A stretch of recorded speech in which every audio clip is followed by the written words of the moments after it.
स्वागत है आपका दोस्तों बिहार न्यूज में। मैं हूं फिरदौस गनी और आप देख रहे हैं केडीबी लाइव।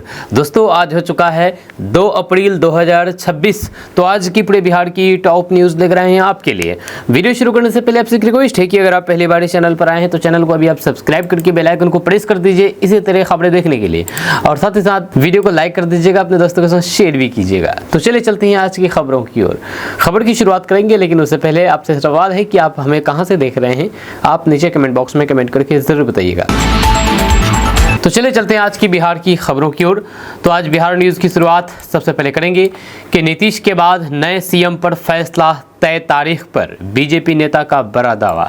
दरअसल बात यह है कि बिहार की राजनीति इस समय अपने सबसे दिलचस्प मोड़ पर खड़ी है। मुख्यमंत्री नीतीश कुमार के राज्यसभा जाने की चर्चाओं के बीच अब सबसे बड़ा सवाल यही है कि बिहार का अगला मुख्यमंत्री कौन होगा। इसी बीच बीजेपी के एक वरिष्ठ नेता ने यह बड़ा बयान देते हुए संकेत दे दिया है कि नए मुख्यमंत्री के नाम पर फैसला जल्द ही लिया जाएगा और इसकी तारीख भी लगभग तय कर ली गई है। जी हाँ, तारीख तय हो गई है। बताया जा रहा है कि एनडीए के भीतर लगातार बैठकों का दौर जारी है, जहां पर बीजेपी और जेडीयू के बीच कई स्तर पर बातचीत हो रही है। जब सूत्रों के मुताबिक पार्टी नेतृत्व चाहता है कि ऐसे चेहरा सामने आए जो सभी सहयोगी दलों को स्वीकार्य हो और फिर चुनावी समीकरण को भी मजबूत करें। डायरिया रोकथाम के लिए बड़ा अभियान, करोड़ों ओआरएस और जिंक की आपूर्ति।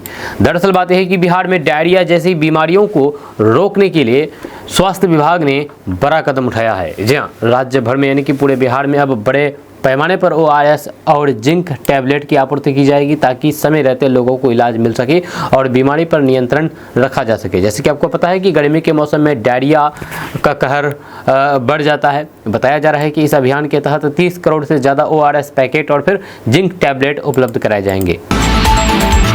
बिहार के नए सीएम पर 10 अप्रैल तक फैसला, मनोज तिवारी का बड़ा बयान।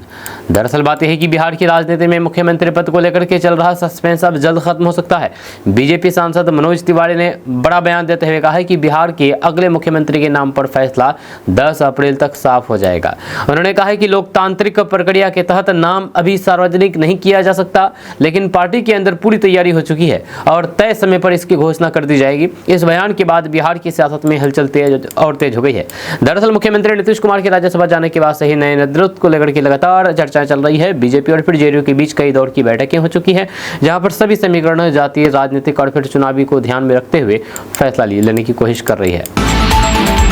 बिहार पुलिस फिर विवाद में, महिला सिपाही से छेड़छाड़ पर 2 सस्पेंड। दरअसल बात है कि बिहार में एक बार फिर से पुलिस विभाग पर सवाल खड़े हो गए हैं। ताजा मामला महिला सिपाही से छेड़छाड़ का है, जिसके बाद 2 पुलिसकर्मियों को सस्पेंड कर दिया गया है। जहां बताया जा रहा है कि महिला सिपाहियों ने अपने ही विभाग के कुछ कर्मियों पर गलत व्यवहार का आरोप लगाया था। मामले की जानकारी मिलते ही अधिकारियों ने तुरंत कार्रवाई करते हुए जाँच शुरू कर दी और 2 आरोपियों को निलंबित भी कर दिया गया है। इस घटना ने पुलिस विभाग की कार्यशैली और फिर अंतरिम अनुशासन पर गंभीर सवाल खड़े कर दिए हैं, खास करके जब खुद सुरक्षा देने वाली संस्था के अंदर ही ऐसी घटनाएं सामने आती है तो फिर लोगों का भरोसा कमजोर होता है। अधिकारियों का कहना है कि मामले की निष्पक्ष जांच की जा रही है और फिर दोषी पाए जाने पर सख्त कार्रवाई की जाएगी। साथ ही साथ विभाग के भीतर अनुशासन बनाए रखने के लिए भी जरूरी कदम उठाए जाएंगे, ताकि भविष्य में ऐसी घटनाएं दोबारा ना हो। पराली जलाने पर सरकार का बड़ा ऑफर, कृषि यंत्रों पर 80% सब्सिडी। दरअसल बात है कि बिहार सरकार ने पराली जलाने की समस्या को रोकने के लिए बड़ा कदम उठाया है, जहां अब किसानों को प्रोत्साहित करने के लिए कृषि यंत्रों पर 80% तक सब्सिडी दी जा रही है, ताकि वे पराली को जलाने के बजाय उसका सही उपयोग कर सकें। जहां बताया जा रहा है कि इस योजना के तहत किसानों को happy seeder, straw management machine जैसी आधुनिक उपकरण उपलब्ध कराए जाएंगे। इस मशीन की उपलब्ध मदद से किसान खेती में बचे अवशेषों को बिना जलाए ही प्रतिबंधित कर सकती है। जब सरकार का कहना है कि पराली जलाने से पर्यावरण को भारी नुकसान होता है और फिर प्रदूषण बढ़ता है। ऐसे में ये योजना न सिर्फ पर्यावरण बचाने के लिए जरूरी है, बल्कि किसानों को भी आर्थिक रूप से मदद पहुंचाएगी। किसानों से अपील की गई है कि वे इस योजना का लाभ उठाएं और पराली जलाने से बचें। इससे उनकी जमीन की उर्वरता भी बनी रहेगी और पर्यावरण भी सुरक्षित रहेगा। बिहार में बिजली की नए रेट लागू, सुबह सस्ती तो शाम में महंगी। दरअसल बात यह है कि बिहार में आज से बिजली के नए रेट लागू कर दिए गए हैं, जैसे उपभोक्ताओं की जेब पर असर पड़ सकता है।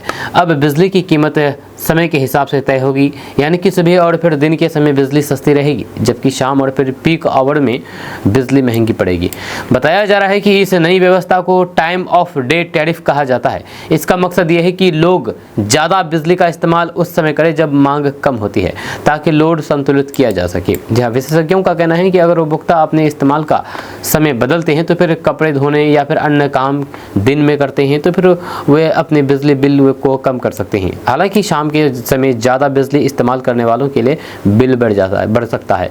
ऐसे में लोगों को सलाह दी गई है कि अपने बिजली उपयोग का समय समझदारी से तय करें, ताकि खर्च को नियंत्रित किया जा सके। नीतीश की इस्तीफे की चर्चा तेज, जेडीयू ने दिया बड़ा संकेत। दरअसल बात है कि बिहार की राजनीति में मुख्यमंत्री नीतीश कुमार के इस्तीफे को लेकर की चर्चाएं अब और तेज हो गई हैं। जेडीयू की ओर से सामने आई जानकारी के बाद ये कयास लगाए जा रहे हैं कि वे जल्द ही मुख्यमंत्री पद छोड़ सकते हैं और फिर दिल्ली का रुख कर सकते हैं।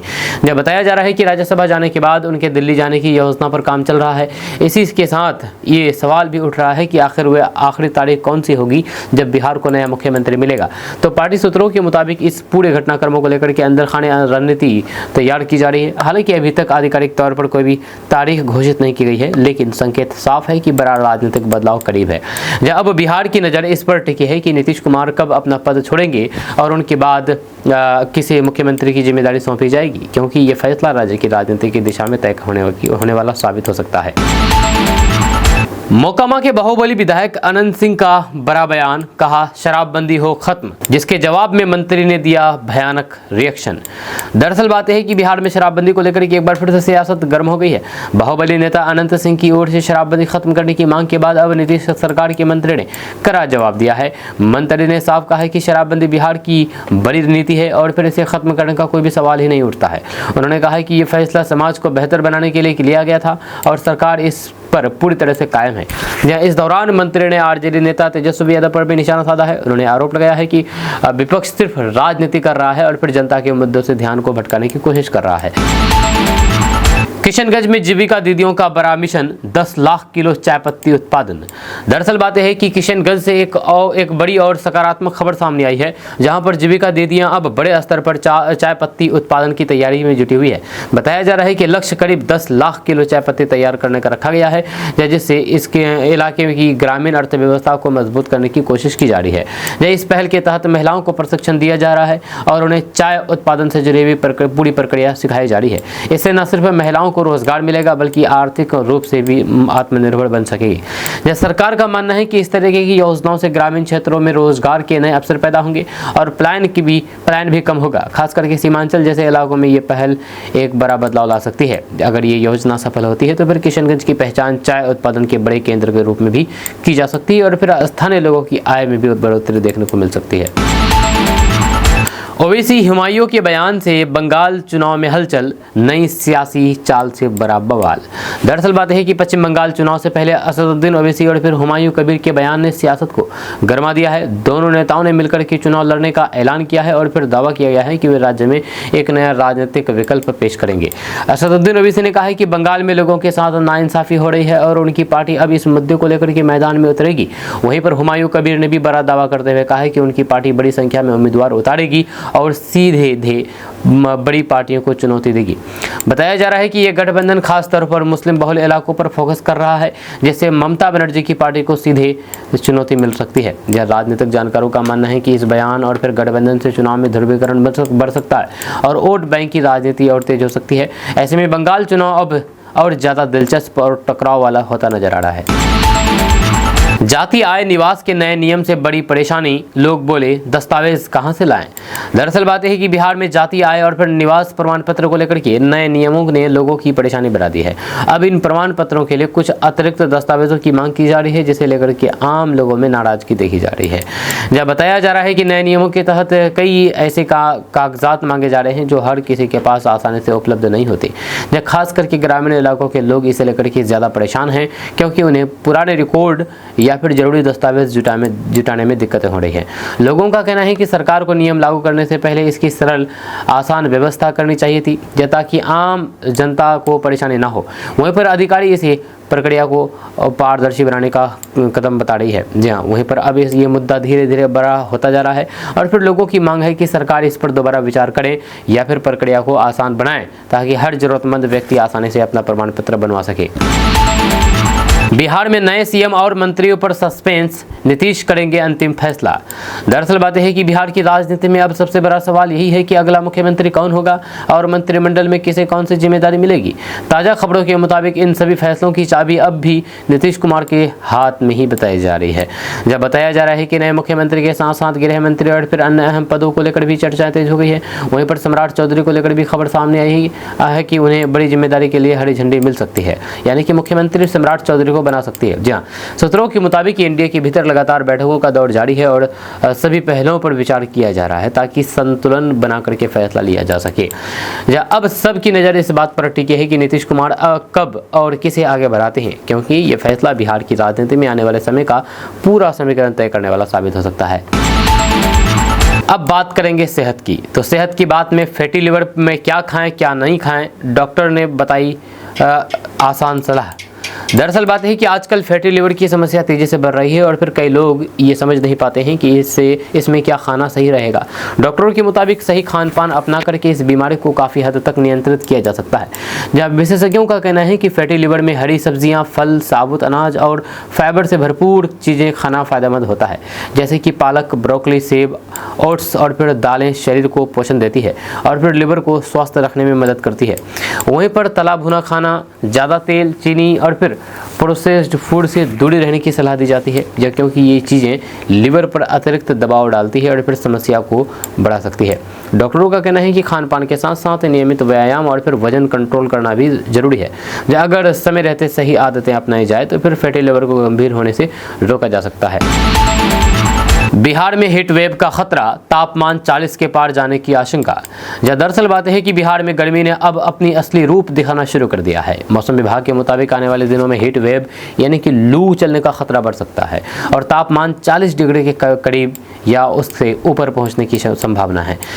खास बात यह है कि दिन के समय तेज धूप और फिर गर्म हवाएं लोगों की परेशानी बढ़ा सकती है। वहीं पर रात में भी गर्मी से ज़्यादा राहत नहीं मिलने की आशंका जताई जा रही है। इसका सबसे ज़्यादा असर बच्चों, बुजुर्गों और फिर बीमार लोगों पर पड़ सकता है। मौसम विशेषज्ञों का कहना है कि दोपहर के समय बाहर निकलने से बचें, ज़्यादा पानी पिएं और शरीर को हाइड्रेट रखें। हल्के कपड़े पहनें और फिर धूप से जरूर बचें। वहीं पर प्रशासन भी अलर्ट मोड पर है और फिर लोगों से सावधानी बरतने की अपील की गई है, क्योंकि आने वाले कुछ दिन बिहार में भीषण गर्मी और फिर लू के लिहाज से काफ़ी संवेदनशील माना जा रहा है। बिहार में एमएसपी पर गेहूं खरीद, 48 घंटे में भुगतान का वादा। दरअसल बात है कि बिहार के किसानों के लिए राहत बड़ी खबर सामने आई है। अब किसानों को बिचौलियों के चक्कर से बचाने के लिए सरकार ने पैक्स के माध्यम से न्यूनतम समर्थन मूल्य यानी कि एमएसपी पर गेहूं की खरीद शुरू करने का फैसला किया है।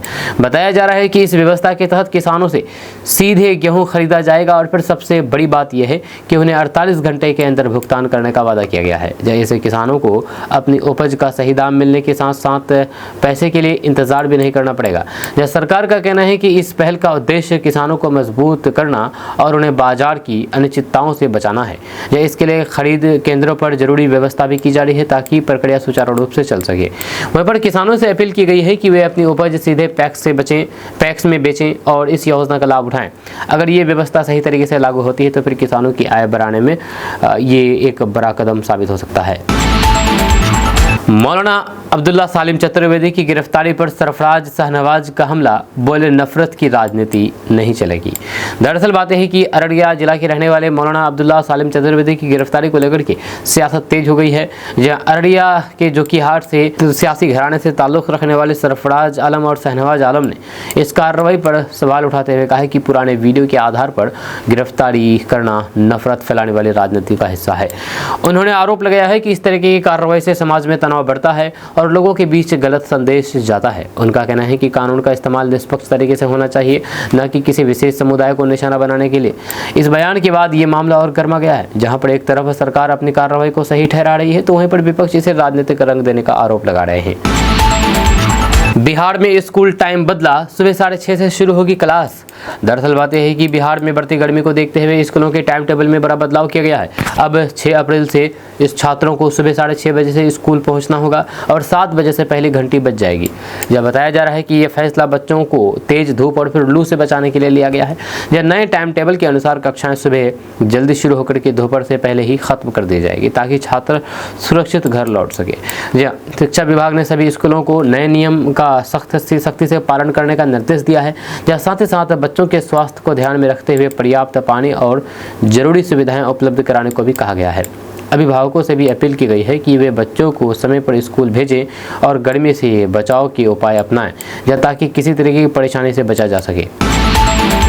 तेजस्वी यादव के बयान पर बवाल, जेडीयू का पलटवार, मां बाप ने ही लूटा बिहार। दरअसल बात है कि बिहार की राजनीति में एक बार फिर से बयानबाजी तेज हो गई है। केरल दौरे के दौरान तेजस्वी यादव ने बिहार को गरीब राज्य बताया, जिसके बाद जेडीयू ने इस पर कड़ा पलटवार किया है। जेडीयू नेताओं ने कहा है कि बिहार को गरीब बनाने में उन्हीं लोगों की भूमिका रही है जो आज सवाल उठा रहे हैं। उन्होंने सीधे तौर पर तेजस्वी यादव के परिवार पर निशाना साधते हुए कहा कि उनके माँ बाप ने ही राज्य के खजाने को नुकसान पहुँचाया है। इस बयान के बाद सियासत और गर्म हो गई है। एक तरफ तेजस्वी यादव का बयान चर्चा में है तो दूसरी तरफ जेडीयू का जवाब भी राजनीतिक माहौल को और तीखा बना दिया है। अब देखना होगा कि इस मुद्दे पर आरजेडी की ओर से क्या प्रतिक्रिया आती है और फिर ये बयानबाजी आने वाले दिनों में किस दिशा में आगे बढ़ती है, क्योंकि चुनाव से पहले ऐसे मुद्दे और भी जोर पकड़ सकते हैं। जनसुराज में बड़ा संगठन विस्तार, 15 महासचिव बनाए गए। दरअसल बात है कि बिहार की राजनीति में प्रशांत किशोर की जनसुराज पार्टी ने बड़ा संगठनात्मक फैसला लिया है।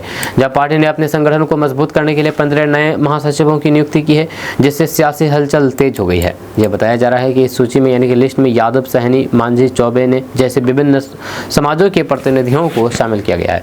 इसका मकसद अलग अलग वर्गों को साथ जोड़कर की पार्टी का जनाधार बढ़ाना है। राजनीतिक जानकारों का मानना है कि ये कदम आगामी चुनाव को देखते हुए उठाया गया है ताकि संगठन को बूथ स्तर तक मजबूत किया जा सके। जनसुराज अब धीरे धीरे अपनी पकड़ मजबूत करने की कोशिश में जुटी हुई है। इस फैसले के बाद ये साफ हो गया है कि प्रशांत किशोर बिहार की राजनीति में अपनी अलग जगह बनाने के लिए लगातार रणनीति के साथ आगे बढ़ रहे हैं। आने वाले समय में इसका असर चुनावी समीकरण पर सीधे देखने को मिल सकता है। जमीन मालिकों के लिए बड़ी खुशखबरी, सरकार का बड़ा फैसला। दरअसल बात है कि बिहार में जमीन मालिकों के लिए एक बड़ी राहत, बड़ी खबर सामने आई है और खुशखबरी सामने आई है। यह बिहार सरकार ने जमीन से जुड़े हुए नियमों और फिर प्रक्रियाओं को आसान बनाने को लेकर के बड़ा फैसला किया है, जिससे आम लोगों को काफ़ी फायदा मिलने की उम्मीद है।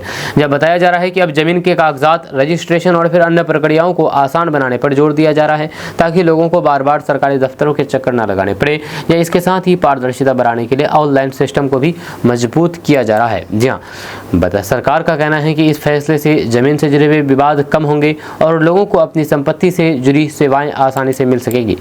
अगर ये व्यवस्था पूरी तरह से लागू होती है तो फिर जमीन मालिकों के लिए ये एक बड़ी राहत साबित हो सकती है और पूरे सिस्टम में सुधार देखने को मिल सकता है। बिहार में जमीन फ्लैट खरीदना हुआ महंगा, सर्किल रेट बढ़ा।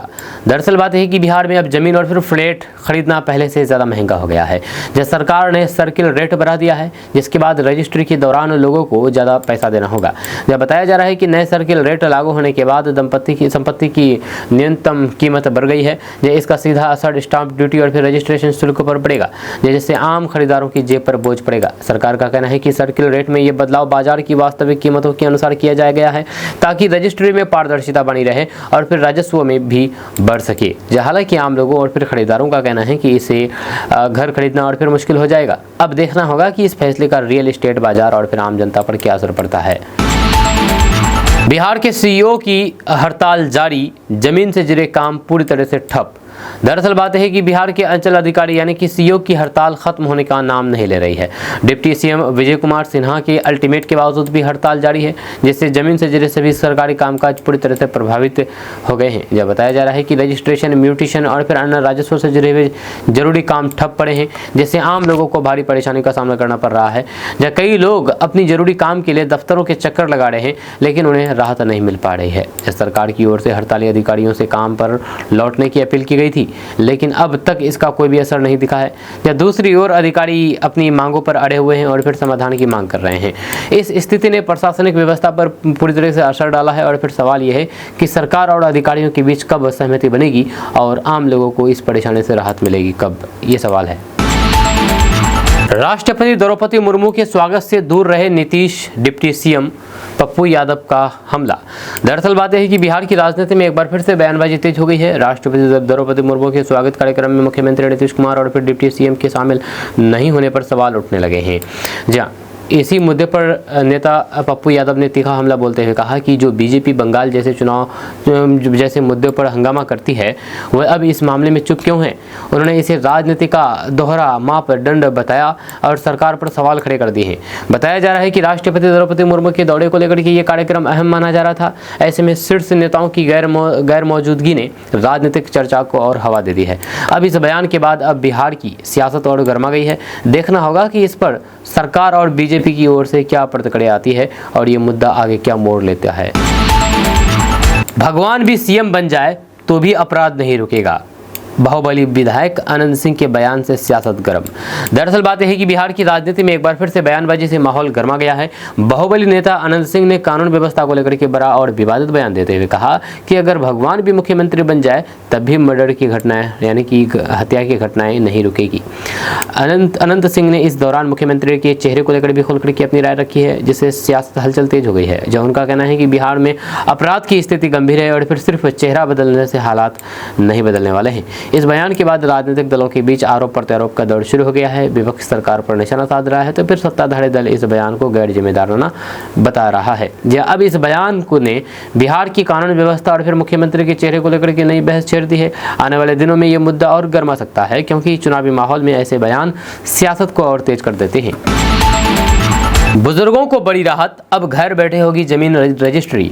दरअसल बात है कि बिहार में बुजुर्गों के लिए सरकार ने एक बड़ी सुविधा शुरू की है। अब उन्हें जमीन की रजिस्ट्री कराने के लिए दफ्तरों के चक्कर नहीं लगाने पड़ेंगे, क्योंकि ये काम अब उनके घर बैठे ही पूरा कर लिया जाएगा। जहां बताया जा रहा है कि इस नई व्यवस्था के तहत अधिकारी खुद बुजुर्गों के घर जाकर के रजिस्ट्री की प्रक्रिया पूरी करेंगे।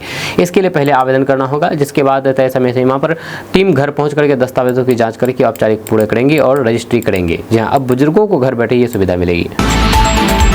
बिहार झारखंड रूट पर फास्ट मेमू ट्रेन, यात्रियों को मिलेगी बेहतर सुविधा। दरअसल बात है कि बिहार और झारखंड के यात्रियों के लिए बड़ी राहत वाली खबर सामने आई है। जल्द ही इस रूट पर फास्ट मेमू ट्रेन चलाने की तैयारी की जा रही है, जिससे यात्रा और फिर आसान और तेज हो जाएगी। बताया जा रहा है कि इस ट्रेन में यात्रियों को अमृत भारत एक्सप्रेस जैसी सुविधाएं देने की योजना है, यानी कि सफर ज़्यादा आरामदायक होगा और रोजाना आने जाने वाले यात्रियों को काफ़ी फायदा मिलेगा। रेलवे का कहना है कि इस नई सेवा का उद्देश्य यात्रियों को बेहतर कनेक्टिविटी देना और भीड़ भाड़ को कम करना है। जब सरकार ऑफिस खासकर कि ऑफिस जाने वाले और फिर दैनिक यात्रियों के लिए ये एक बड़ी सुविधा साबित हो सकती है। अगर ये योजना पूरी तरह से लागू होती है तो फिर बिहार और झारखंड के बीच यात्रा करने वालों के लिए समय की बचत के साथ साथ सफर का अनुभव भी बेहतर हो जाएगा। खैनी की दुकान से चल रहा था नशे का कारोबार, पुलिस ने किया भंडाफोड़। दरअसल बात है कि बिहार में नशे के खिलाफ कार्रवाई के बीच एक चौंकाने वाला मामला सामने आया, जहां पर खैनी की दुकान की आड़ में नशे का कारोबार चलाया जा रहा था। पुलिस की छापेमारी में इस पूरे खेल का खुलासा हुआ है। बताया जा रहा है कि दुकान के अंदर से गांजा बरामद किया गया है और फिर मौके से आरोपी को गिरफ्तार कर लिया गया है। जब पुलिस को पहले से ही इस दुकान पर शक था, जिसके बाद गुप्त सूचना के आधार पर छापेमारी की गई। इस कार्रवाई के बाद इलाके में हड़कंप मच गया है। स्थानीय लोगों का कहना है कि लंबे समय से यहाँ पर ऐसी संदिग्ध गतिविधि चल रही है और अवैध धंधा चल रहा है। विधानसभा अध्यक्ष पद पर बीजेपी जेडीयू में तनातनी, अंदर की कहानी। दरअसल बात यह है कि बिहार की राजनीति में एक बार फिर से अंदर खाने खींचतान की खबर सामने आई है। इस बार मामला विधानसभा अध्यक्ष पद को लेकर के है, जहां पर बीजेपी और फिर जेडीयू के बीच तनातनी की चर्चा तेज हो गई है। बताया जा रहा है कि दोनों दल इस अहम पद पर अपनी अपनी दावेदारी मजबूत करना चाहते हैं, क्योंकि विधानसभा अध्यक्ष का पद सिर्फ संवैधानिक नहीं बल्कि राजनीतिक रूप से भी काफ़ी अहम माना जा रहा है, और फिर कई फैसलों में इसकी भूमिका अहम होती है। यह सूत्रों के मुताबिक एनडीए के भीतर इस मुद्दे पर बातचीत जारी है, लेकिन अभी तक कोई भी अंतिम सहमति नहीं बन पाई है। यही वजह है कि अंदर खाने खींचतान की खबरें बाहर आ रही है। राजनीतिक जानकारों का मानना है कि अगर समय रहते इस विवाद को सुलझाया नहीं गया तो फिर इसका असर गठबंधन की एकजुटता पर भी पड़ सकता है, और सबकी नज़र इस बात पर है कि बीजेपी और फिर जेडीयू इस मुद्दे पर कैसे सहमति बनाते हैं। किशनगंज एसडीपीओ गौतम कुमार किशनगंज में रह करके अरबों रुपए की अवैध संपत्ति इकट्ठा कर ली है। यह खुलासा हाल ही में हुआ है। 80 करोड़ रुपए की संपत्ति इन्होंने अवैध संपत्ति अर्जित की है। 80 करोड़ रुपए की। इन्होंने गर्लफ्रेंड के नाम पर जमीन, अपने सभी परिजनों के नाम पर जमीन, फ्लैट, चाय की बागान भी खरीदी है। अपने सभी परिजनों के नाम पर जमीन और फ्लैट खरीद करके दे दी है। यहाँ तक कि इनके पास विदेशी घड़ी भी मिली है, यानी कि घड़ियों का भी शौकीन है, विदेशी घड़ियों का शौकीन है। अब आप सोचिए कि इस तरह के पुलिसकर्मी अगर हमारे समाज में रहेंगे तो क्या ये समाज का रक्षा का काम करेंगे? इस सेवा के जरिए यहाँ के लोगों की उन्हें खिदमत करनी चाहिए, लेकिन इस सेवा का उन्होंने गलत उपयोग किया है, दुरुपयोग करके अरबों रुपए की संपत्ति इकट्ठा किया है। इस सर्विस के जरिए यहाँ के लोगों की मदद करनी चाहिए, लेकिन इस सर्विस से लोगों की मदद के बजाय अपने पॉकेट भरने का काम किया है। अरबों रुपए की संपत्ति इकट्ठा किया है। 80 करोड़ रुपए की संपत्ति के बारे में पता चला है। ये सर्विस इन्होंने अवैध कमाई का जरिया बना लिया। एसडीपीओ गौतम कुमार किशनगंज, अररिया, पूर्णिया, यानी कि शुरू से आज तक सीमांचल में ही इनकी तैनाती हुई है और सीमांचल में रहकर के ये किस कदर फलता फूलता रहा, किस कदर अपने जेब भरता रहा, ये ईओयू की जांच में सामने आया है। जहां ईओयू की टीम ने 84 लाख रुपए की कीमत में 600 ग्राम सोने के गहने, चांदी के गहने के अलावा करीब 80 करोड़ रुपए की जमीन, जायदाद और मकान के कागजात मिले हैं। किशनगंज में ही गौतम कुमार ने चाय की बागान खरीदी है। गौतम की अवैध कमाई में शामिल उसकी पत्नी रूबी, सास पूनम देवी और पूर्णिया में रहने वाली उसकी महिला मित्र भी शामिल है। इन तीनों पर भी केस दर्ज किया गया है। गौतम मूल रूप से पूर्णिया के इंदिरा नगर के हाउसिंग कॉलोनी नाला रोड के रहने वाले हैं। पटना के मुन्ना चक में भी आलीशान मकान है। दोस्तों, किशनगंज में मौसम ने अचानक करवट ले ली है। रात में हुई हल्की बारिश के बाद सुबह का नजारा पूरी तरह से बदल गया। जैसे ही दिन की शुरुआत हुई, पूरे इलाके में घना कोहरा छा गया, जिससे ठंडक बढ़ गई और लोगों की दिनचर्या पर असर पड़ा। जब सुबह के वक्त सड़कों पर विजिबिलिटी काफी कम रही, जिसके कारण गाड़ियों की रफ्तार धीमी हो गई। खास करके ग्रामीण इलाकों में लोगों को अपने रोजमर्रा के काम शुरू करने में दिक्कतों का सामना करना पड़ा। कई जगहों पर लोग देर से घरों से निकले तो फिर कहीं पर स्कूल कॉलेज जाने वाले छात्रों को भी परेशानी झेलनी पड़ी। हालांकि रात की बारिश ने गर्मी से थोड़ी राहत जरूर दी है। या किसानों के लिए ये बारिश फायदेमंद मानी जा रही है, क्योंकि इससे खेतों में नमी बनी हुई है और फिर फसलों को फायदा मिल सकता है। लेकिन सुबह का कोहरा उनके लिए चिंता भी बढ़ा रहा है। स्थानीय लोगों का कहना है कि बारिश के बाद अचानक बड़ी नमी और फिर ठंडी हवाओं की वजह से कोहरा और ज्यादा घना हो गया है। इसका असर यातायात के साथ साथ सामान्य जीवन पर भी पड़ा है। जहां मौसम विशेषज्ञों के अनुसार आने वाले 24 घंटे में मौसम साफ रहने की संभावना है, लेकिन हवा में नमी बनी रहने के कारण हल्के धुंध या फिर कोहरा अभी जारी रह सकता है। किसानों को सलाह दी गई है कि वे अपनी फसलों पर नजर बनाए रखें और मौसम के हिसाब से देखभाल करें। दोस्तों, किशनगंज में कब्रिस्तान पर बुलडोजर चला है। जी हाँ, कब्रिस्तान पर बुलडोजर चला गया है। यहाँ पर कब्रें मिटाने से आक्रोश भड़क गया है। दरअसल बात है कि किशनगंज के पोठिया प्रखंड से एक बेहद संवेदनशील मामला सामने आया है, जहाँ पर कब्रिस्तान की जमीन पर ट्रैक्टर चला करके पुरानी कब्रों को नष्ट कर दिया गया। इस घटना के बाद पूरे इलाके में तनाव का माहौल बन गया और ग्रामीणों में भारी नाराजगी देखने को मिल रही है। बताया जा रहा है कि ये जमीन वर्षों से कब्रिस्तान के रूप में इस्तेमाल होती आ रही थी। स्थानीय लोगों का कहना है कि यहाँ पर कई पीढ़ियों की कब्रें मौजूद थीं और उनकी आस्था से जुड़ा स्थान है, लेकिन अचानक उस जमीन पर हल चला करके समतल कर दिया गया, जिससे कब्रों के निशान पूरी तरह से मिट गए। ग्रामीणों के अनुसार सोमवार को 2 लोगों ने मिलकर के ट्रैक्टर से इस जमीन पर जुताई कर दी। जब उस समय आसपास मक्का की फसल खड़ी होने के कारण लोगों को तुरंत जानकारी नहीं मिल सकी। जब तक ग्रामीण मौके पर पहुंचे तब तक आरोपी वहां से निकल चुके थे। दोस्तों, किशनगंज से लगातार नाबालिग बच्चे गायब हो रहे हैं। नाबालिग बच्चों का अपहरण किया जा रहा है। जहां 2 ऐसे मामले सामने आए हाल फिलहाल ही, जिसको जानकर कि आप भी हैरान रह जाएंगे। दरअसल पहला मामला सुखानी थाना क्षेत्र का है, जहां पर 17 वर्षीय नाहिद आलम का अपहरण कर लिया गया था। घटना के बाद परिजनों ने 26 मार्च को मामला दर्ज किया, जिसके बाद पुलिस ने तुरंत एक विशेष टीम बनाकर के जाँच शुरू कर दी। लगातार छापेमारी और तकनीकी जाँच के बाद पुलिस ने महज 5 दिनों के अंदर नाहिद को अपहरणकर्ताओं के चंगुल से सकुशल बरामद कर लिया। बरामदगी के बाद बाद उसे परिजनों को सौंप दिया गया, जिससे परिवार ने राहत की सांस ली। वहीं पर पुलिस का कहना है कि इस मामले में शामिल आरोपियों की पहचान की जा रही है और जल्द ही उनकी गिरफ्तारी की जाएगी। फिलहाल अपहरण के पीछे की वजह को लेकर के जांच जारी है। लेकिन इस बीच किशनगंज से ही जुड़ी एक और घटना ने लोगों की चिंता बढ़ा दी है। जहाँ 8 गाछी निवासी अब्दुल समद नाम का एक बच्चा अचानक लापता हो गया था। जानकारी के अनुसार वह पौवाखाली से किशनगंज आने के लिए ऑटो में बैठा था, लेकिन रास्ते में ही उसका कोई भी अता पता नहीं चला। बाद में पता चला कि बच्चा चेन्नई पहुंच गया है। इस मामले में कई सवाल खड़े हो रहे हैं, खास करके उस ऑटो चालक की भूमिका को लेकर के। चालक का कहना है कि उसने बच्चे को किशनगंज पश्चिम पाली में उतारा था, जबकि बच्चे के अनुसार उसे ऑटो में बैठा करके रेलवे स्टेशन लेकर के चला गया, जहां से कोई व्यक्ति उसे अपने साथ चेन्नई ले गया। दोस्तों, बहादुरगंज के एआईएमआईएम विधायक तौसीफ आलम ने योगी आदित्यनाथ की तुलना नमरूद और यजीद से की है। ये बयान मौलाना अब्दुल्ला सालिम चतुर्वेदी की गिरफ्तारी के बाद आया है, जिसे विधायक तौसीफ आलम ने कड़ी निंदनीय बताया है। जब मौलाना अब्दुल्ला सालिम चतुर्वेदी को सोमवार को पूर्णिया जिले के अमोर से उत्तर प्रदेश एसटीएफ ने गिरफ्तार किया था। इस बीच विधायक तौसीफ आलम ने मौलाना की गिरफ्तारी के तरीके पर सवाल उठाए हैं। उन्होंने कहा है कि देश में कोर्ट और कानून होने के बावजूद भी मौलाना को गलत तरीके से गिरफ्तार किया है। उनके अनुसार यदि मौलाना ने कोई आपत्तिजनक बयान दिया था तो कानून के तहत कार्रवाई होनी चाहिए थी, न कि इस तरीके की गिरफ्तारी। हम आपको इस पूरी खबर के बारे में बताएंगे विस्तार से, डिटेल से। उससे पहले आप हमारे इस पेज को फॉलो कर लीजिए इसी तरह खबरें देखने के लिए। तो दरअसल बात यह है कि किशनगंज की राजनीति एक बार फिर से गर्मा गई है। बहादुरगंज से एआईएमआईएम विधायक तौसीफ आलम के बयान ने बिहार की नहीं बल्कि राष्ट्रीय स्तर पर भी बहस छेड़ दी है। उन्होंने उत्तर प्रदेश के मुख्यमंत्री योगी आदित्यनाथ पर तीखा हमला बोलते हुए कई गंभीर आरोप लगाए हैं। तौसीफ आलम ने योगी आदित्यनाथ को लेकर के टिप्पणी करते हुए उनकी तुलना ऐतिहासिक किरदारों नमरूद यजीद से की है। विधायक का कहना है कि जिस तरह से गिरफ्तारी की गई है ये कानून के दायरे से बाहर लगती है। उन्होंने सवाल उठाया है कि जब देश में कोर्ट और कानूनी प्रक्रिया मौजूद है तो किसी को इस तरीके की अचानक उठा करके ले जाना कितना सही है।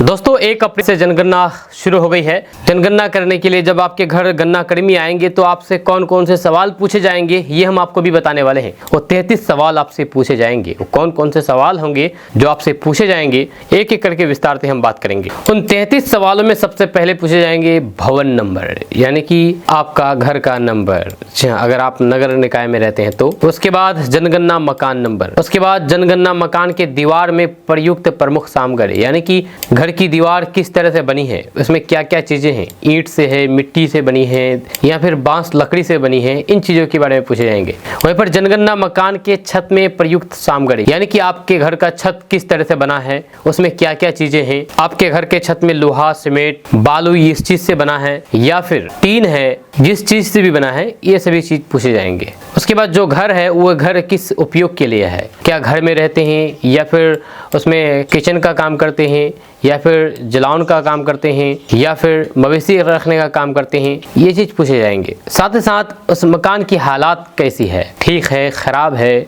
बहुत ठीक है, बहुत खराब है, किस स्थिति में है, पुराना है, नया है, इन चीजों के बारे में पूछे जाएंगे। उसके बाद परिवार के बारे में पूछे जाएंगे कि परिवार में कितने लोग रहते हैं। उसके बाद परिवार के मुखिया का नाम क्या है, परिवार के मुखिया का लिंग क्या है, यानी कि पुरुष है, महिला है। उसके बाद क्या परिवार का मुखिया अनुसूचित जाति या फिर अनुसूचित जनजाति अन्य से संबंधित है या नहीं, ये भी पूछे जाएंगे। साथ ही साथ मकान के स्वामित्व की स्थिति क्या है, यानी कि मकान किसके नाम पर है। साथ ही साथ परिवार के पास रहने के लिए उपलब्ध कमरे की संख्या कितनी है, यानी कि आपका जो परिवार है वो पूरा परिवार कितने कमरों के मकान में रहते हैं, इन सभी चीजों के बारे में पूछे जाएंगे। साथ ही साथ परिवार में रहने वाले विवाहित दंपतियों की संख्या कितनी है, यानी कि पूरे परिवार में कितने लोग हैं जो शादी कर लिया है, इन चीजों के बारे में पूछे जाएंगे। ये भी पूछे जाएंगे कि आप पानी कैसे पीते हैं। जी हाँ, आपका पेयजल का मुख्य स्रोत कहाँ से है, यानी कि आप पानी पीने वाली पानी कहाँ से आता है आपके पास, क्या नल से आप पानी लेते हैं, क्या चापाकल से पानी लेते हैं या फिर सप्लाई से पानी आता है आपके पास। उसके बाद ये भी पूछा जाएगा कि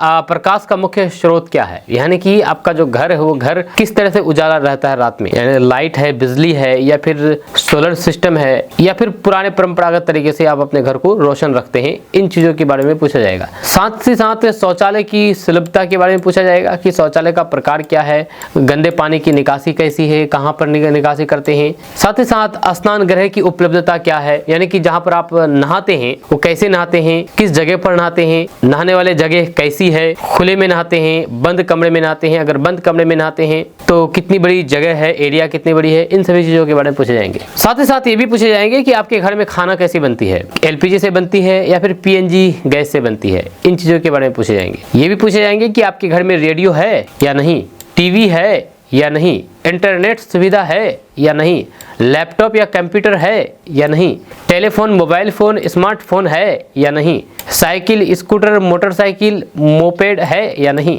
साथ ही साथ कार, जीप, वैन है या नहीं। उसके बाद परिवार क्या खाते हैं, यानी कि परिवार द्वारा उपभोग किए जाने वाले मुख्य अनाज क्या है, यानी कि आप क्या खाते हैं, आप चावल खाते हैं, गेहूं खाते हैं, यानी कि गेहूं की रोटी, इन चीज़ों के बारे में भी पूछे जाएंगे। साथ ही साथ मोबाइल नंबर भी पूछे जाएंगे। इन सभी चीज़ों के बारे में आपसे जानकारियां ली जाएगी। आपको बता दूं कि 10 राज्यों और फिर केंद्र शासित प्रदेशों ने अप्रैल में जनगणना का पहला चरण शुरू करने के लिए अधिसूचना जारी कर दी है। 15 राज्य मई में शुरू करेंगे और 10 राज्य जून या फिर उसके बाद शुरू करेंगे। आपका इसके बारे में क्या कहना है नीचे कमेंट बॉक्स में कमेंट करके जरूर देगा।